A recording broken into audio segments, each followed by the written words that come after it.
महाभारत के आदि पर्व के पौलोम पर्व के अष्टम अध्याय में एक कहानी आती है।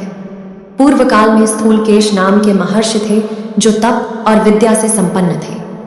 वे सदैव सभी प्राणियों के हित में लगे रहते थे। एक समय की बात है, गंधर्वराज विश्वासु ने मेनका के गर्भ से एक संतान उत्पन्न की, परंतु मेनका अप्सरा उस नवजात संतान को वही स्थूलकेश महर्षि के आश्रम के निकट छोड़कर चली गई।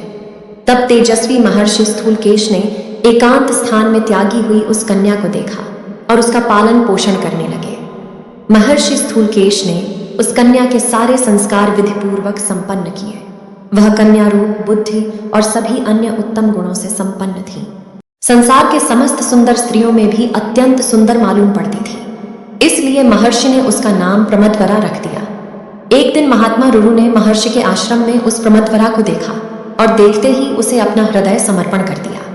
तब उन्होंने अपने मित्रों द्वारा अपने पिता प्रमति को यह बात बतलाई। महात्मा प्रमति ने महर्षि स्थूलकेश से अपने पुत्र रुरु के विवाह के लिए उनकी पुत्री का हाथ मांगा। फिर प्रमदवरा के इच्छा अनुरूप महर्षि ने उसका विवाह रुरु के साथ फाल्गुनी नक्षत्र में निश्चित किया। जब विवाह का मुहूर्त निकट आ गया, उसी समय प्रमदवरा अपनी सखियों के साथ क्रीड़ा करते हुए वन में घूम रही थी। उसी राह में एक सांप विश्राम कर रहा था। प्रमदवरा ने उस सर्प को नहीं देखा और गलती से उस पर पैर रखकर आगे निकल गई। इससे क्रोधित होकर सर्प ने प्रमदवरा को डस लिया। सर्प के डसने से प्रमदवरा वहीं पीड़ित होकर जमीन पर गिर पड़ी और मूर्छित हो गई। उसकी सखियों के बताने के बाद उसके पिता स्थूलकेश, महात्मा रुरु और अन्य ऋषि वहां तुरंत ही आए। प्रमदवरा को ऐसे देखकर रुरु दुखी होकर वहां से चले गए। रुरु दुख से अत्यंत व्याकुल होकर जोर जोर से विलाप करने लगे और कहने लगे, यदि मैंने जप किया हो, दान किया हो एवं भगवान श्री कृष्ण में मेरी अविचल भक्ति हो तो वह प्रमदवरा फिर से जी उठे। तभी एक देवदूत उनके पास आया और बोला, हे रुरु, ये सब बोलना व्यर्थ है, क्योंकि उसकी आयु पूर्ण हो चुकी है, वो वापस नहीं आ सकती। लेकिन देवताओं द्वारा एक मार्ग सुनिश्चित किया गया है, अगर वो कर सको तो प्रमदवरा आ सकती है। अगर तुम उसे अपनी आधी आयु दे सको तो वो जीवित हो जाएगी। रुरु ने कहा, देव श्रेष्ठ, मैं प्रमदवरा को अपनी आधी आयु देता हूं, कृपया उसे तुरंत जीवित कर दे। देवदूत ने यह संदेश धर्मराज तक पहुंचाया और फलस्वरूप प्रमदवरा जीवित हो उठी। इसके उपरांत रुरु और प्रमदवरा का विवाह संपन्न हुआ। परंतु इसके बाद से रुरु जब भी किसी सर्प को देखते अत्यंत क्रोध में आ जाते और हाथ में डंडा लेकर उसे मार डालते। एक दिन की बात है, रुरु ने डुंडुब जाति के एक बूढ़े सर्प को सोते देखा। उसे देखते ही रुरु क्रोधित हो उठे और हाथ में डंडा उठा लिया। यह देखते ही डुंडुब सर्प ने मनुष्य की बोली में कहा, मैंने तुम्हारा कोई अहित नहीं किया है, फिर तुम मुझे क्यों मार डालना चाहते हो?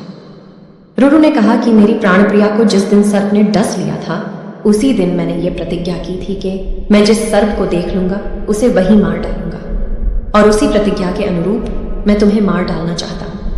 डुंडुब सर्प ने कहा, वो दूसरे सर्प हैं जो मनुष्यों को डसते हैं। सिर्फ सांप की आकृति होने मात्र से डुंडुब जाति के सर्प को नहीं मारना चाहिए।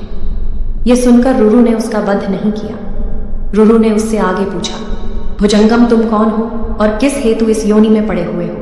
कृपया बताओ। डुंडुब ने कहा, रुरु, मैं पूर्व जन्म में सहस्रपाद नामक एक ऋषि था। एक ब्राह्मण के श्राप की वजह से इस योनि में आना पड़ा। रुरु ने पूछा, किस कारणवश उस ब्राह्मण ने आपको श्राप दिया और कब तक आपका ये श्राप रहेगा, कृपया विस्तार से बताएं। डुंडुब ने कहा, पूर्व जन्म में खगम नाम से प्रसिद्ध ब्राह्मण मेरा मित्र हुआ करता था। समस्त वेदों का ज्ञान होने के उपरांत भी वो बहुत कठोर वचन बोलता था। एक दिन वह यज्ञ करने में लगा हुआ था। तब मैंने खिलवाड़ में तिनकों का एक सर्प बनाकर उसे डरा दिया। डर के मारे वो बेहोश हो गया। जब होश में आया तो उसने क्रोध में मुझे अल्प शक्ति संपन्न सर्प योनि में आने का श्राप दे दिया। मैंने उसे हाथ जोड़कर प्रार्थना की एवं क्षमा मांगी। तब उसने कहा, भविष्य में महर्षि प्रमति के पुत्र रुरु के दर्शन करने से ही मैं मुक्त हो पाऊंगा। ऐसा जान पड़ता है तुम ही महर्षि प्रमति के पुत्र रुरु हो, अतः मुझे तुम्हारे दर्शन से ही इस योनि से मुक्ति प्राप्त हुई है। इस तरह महात्मा रुरु के दर्शन से उस ब्राह्मण की सर्प योनि से मुक्ति हुई। कहानी पसंद आए तो लाइक, शेयर करें और चैनल को सब्सक्राइब करना मत भूलना। धन्यवाद।